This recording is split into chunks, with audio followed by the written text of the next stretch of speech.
What happens when one of Hollywood's biggest stars steps into the world of high-speed racing? When Vin Diesel, known for his role in the Fast and Furious franchise, faces a legendary racer, David Pearson, on a wet racetrack in North Carolina, the results are more than just a race.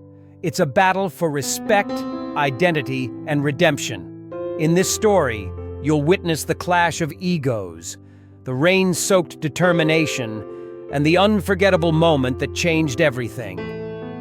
But who will walk away victorious? Rain on Charlotte Speedway.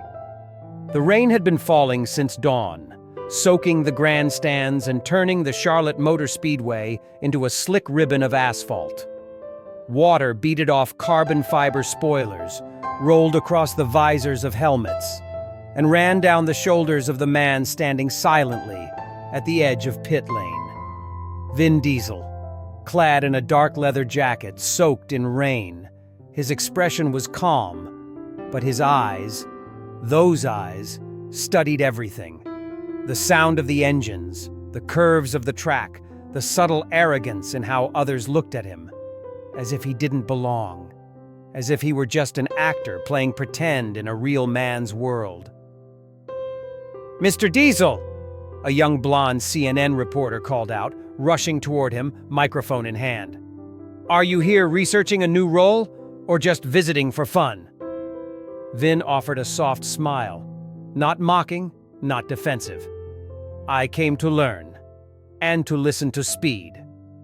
"That's poetic for an action star," she said, half laughing. He didn't reply.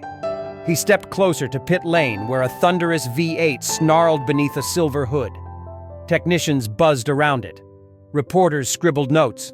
And no one expected him to know the language of torque, traction, and thunder. Then a silver blur sliced through the rain. A car skidded slightly as it rolled to a stop, mist trailing from its wheels. The door flung open.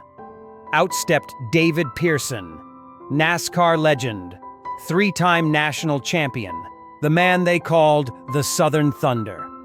Rain clung to his salt and pepper hair. His eyes were cool steel. When they landed on Vin, a slow, crooked smile spread across his face.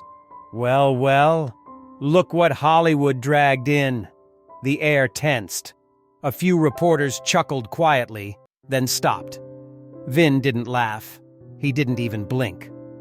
"Not here for autographs," Vin said evenly, "just observing." Pearson strode forward until he stood face to face with him. His voice was low and rumbling. "You may have played a wheelman on screen, but out here, kid, out here, a wrong turn doesn't get reshot. It buries you. I don't need retakes to respect death." "Respect?" Pearson raised a brow. "I've seen actors lose control in simulations. Try controlling a stock car at 190 on a wet track. It ain't about looking cool. It's about living to see the next lap." "Then let me see it." Vin locked eyes with him. "I came here to understand, not pretend." A hush fell over the pit area as the two men stood locked in silence. Photographers moved in. The wind carried the sound of a crew chief barking orders somewhere in the background. Then, a reporter broke the tension. "Mr. Pearson, do you think Vin Diesel has what it takes to drive out here, even as a guest?" Pearson scoffed. His voice cut like a blade. "He's got muscles for movie posters, sure. Maybe even the guts to slide around in a green screen studio. But on this track, all I see is a performance, not a driver." Vin turned slightly, letting the words hang in the wet air. He stared out at the glistening track. Slick, unpredictable, dangerous. Then he faced the cameras. "I didn't come here to prove I'm a driver," he said. His voice was calm, unshaken. "I came to remind people that underestimating someone is often their biggest mistake." Pearson crossed his arms, amused. "So, what are you saying, Hollywood?" Vin stepped forward, now just inches from him. One lap. Tomorrow. Me and you. In the rain. Reporters gasped. A camera clicked. The pit lane exploded in murmurs. Pearson laughed, but his laugh didn't quite reach his eyes. "You're serious?" "Dead serious." VIN held his stare. "And I don't need a script to write the ending." Into the storm. The track was soaked. The clouds bruised and heavy above. Thunder echoing faintly in the distance like distant applause waiting for a show.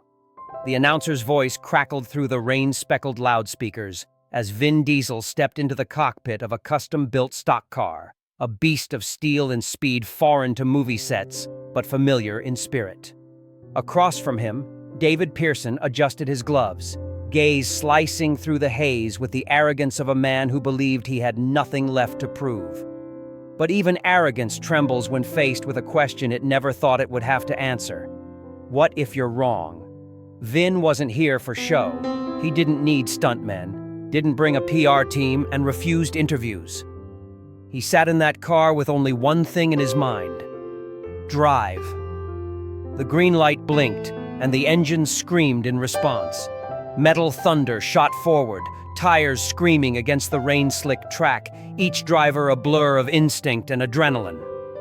Pearson took the lead immediately, sharp, calculated, testing Vin's presence like a veteran pressing a rookie's chest for weakness. But Vin didn't flinch. Every turn was a dialogue, every straight a statement. Pearson began to push harder, realizing this wasn't some actor mimicking motion. It was a man speaking fluently in a language he wasn't supposed to know. The rain grew heavier, visibility thinner, but Vin became sharper. He didn't fight the storm. He bent with it. His movements weren't pretty. They were primal. He braked with fury, turned with resolve, and accelerated with something deeper than pride. Lap after lap, Pearson's confidence began to slip. Not because he was losing, but because he couldn't shake Vin. And deep down, a voice whispered that this wasn't supposed to happen. The audience felt it too. Silence crept through the crowd between roars, a realization blooming in thousands of minds. This wasn't a fluke. It was a man reclaiming something stolen long ago by assumption, by judgment, by mockery. As the final lap neared, Pearson glanced in his rearview mirror, and Vin was right there, eyes locked forward, untamed, unshaken, inevitable. The turn that changed everything. The rain had turned relentless, a curtain of silver hammering the track as the final lap began. The world seemed to narrow into a single thread of fate, winding through the storm, and on that thread danced two machines, two men, two destinies. David Pearson, teeth clenched, hands firm on the wheel, was pushing his car to the limit, desperate not to lose control, not of the car, but of the moment. Behind him, Vin Diesel's breath was slow, synced with every heartbeat of the engine. He didn't chase. He stalked. Each second was a symphony of pressure, a reminder that legacy doesn't belong to those who had it easy. It belongs to those who took every sneer and built a fortress with it. Then it happened. The curve. The one spot on the track that history remembered for crashes and miracles alike. Pearson slid in hot, barely correcting the skid, tires kissing the edge of danger.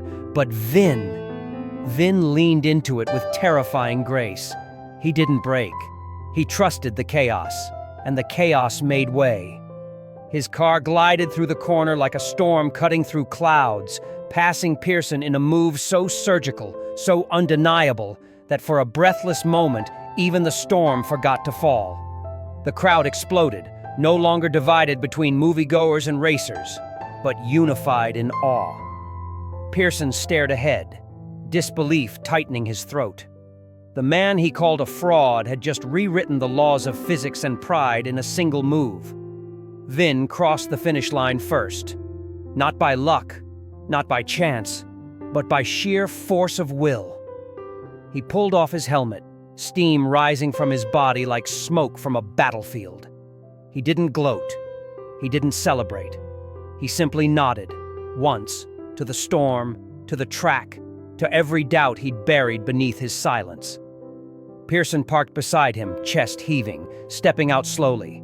He walked toward VIN, eyes no longer hard, voice no longer sharp, and with cameras flashing, reporters breathless, and the rain still whispering the truth, David Pearson extended his hand. "I was wrong," he said quietly. "You're not just a driver. You're a storm in human form." And VIN, with calm steel in his eyes, shook his hand. Not as a man seeking validation, but as one who had already earned it, on his own terms, in full view of a world that would never doubt him again.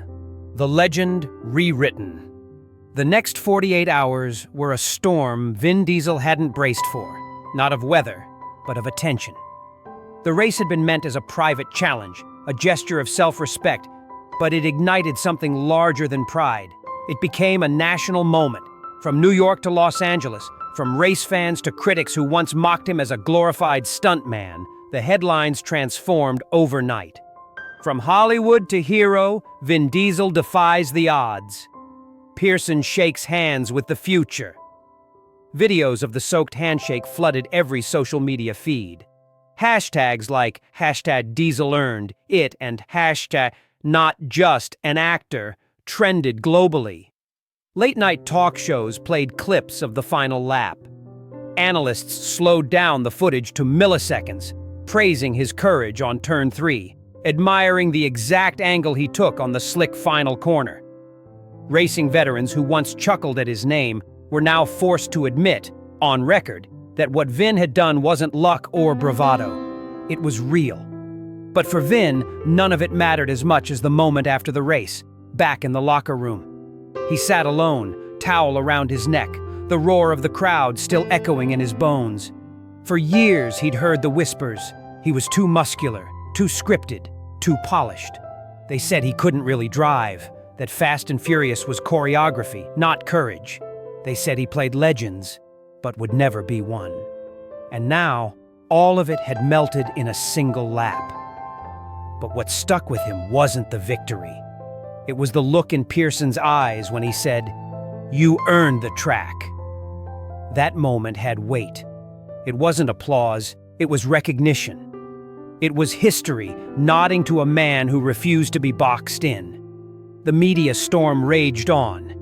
ESPN invited him for a sit-down interview. Sports Illustrated offered the cover. Car and Driver called the Monte Carlo a beast reborn. He declined the cover shoots, the interviews, the commercials that flooded in. He didn't want to become a product. He wanted to remain a symbol of something different. A man who stepped onto sacred ground, not to perform, but to prove that identity is never fixed by fame. It's forged in fire, under pressure, in the rain. And Pearson, surprisingly, didn't disappear. 2 days after the race, he invited Vin for a private breakfast. No cameras, just black coffee, eggs, and honesty. "You've changed the way I look at people," Pearson said, quietly, slicing into toast like he was still navigating a curve. "We come from different worlds, Diesel, but what you showed me, it's not about background. It's about heart. I disrespected yours. I won't make that mistake again." They didn't speak long after that. They didn't need to. Mutual respect, once earned in battle, doesn't require many words. In the weeks that followed, a new wave of drivers, young, fearless, diverse, began citing Vin as their inspiration. Not because he was a racer by trade, but because he challenged the narrative. He became proof that reputations can be rewritten, not by shouting louder, but by doing the impossible in silence and letting truth echo. Vin returned to his films, but something had changed in his eyes. He was no longer pretending. Every gear shift he acted, every racing scene he filmed afterward, carried the imprint of that day in the rain. He'd driven against a titan and carved his name into the track without needing approval. His truth had been spoken in the roar of the engine, the burn of the tires, and the stillness that followed the finish line. The road bends to will. Weeks passed. The world moved on, as it always does, chasing newer stories, fresher flames. But for Vin Diesel, something within had shifted permanently. He had felt the weight of eyes that doubted, had walked alone into a world not built for him, and left with more than victory. He left with validation that needed no microphone. Fame had never been his aim. Respect, not for the name, but for the journey behind it, was what he chased in silence. And on that wet racetrack in North Carolina, under the gray thunder of skies, he had found it. The producers back in Hollywood noticed something different. His presence on set was sharper, quieter, more deliberate. When cameras rolled, his eyes no longer acted. They revealed. In every gear shift and driving scene, in every long stare across a hood, he no longer mimicked speed. He embodied it. No one spoke of the race, but everyone felt the ghost of it in his performances. He didn't bring the track to the screen. He brought the fire he'd found within himself, and that changed everything. One night, months later, during a film premiere in New York, a reporter asked him, "Vin, what was that race really about?" He paused. The red carpet lights flickered like distant lightning. He looked beyond the crowd, as if searching the sky for the answer. "It wasn't about winning," he said. "It was about rewriting the sentence people already decided for me. It was about telling the world, I don't live in your box. I build my own roads." Meanwhile, David Pearson quietly announced his retirement from the public eye. He didn't vanish, but he let the new generation take center stage. And in his final interview, he uttered a line that would be remembered just as long as any race he ever ran. "I met a man I misjudged, and he outran my ego. That's the fastest thing I've ever seen on any track."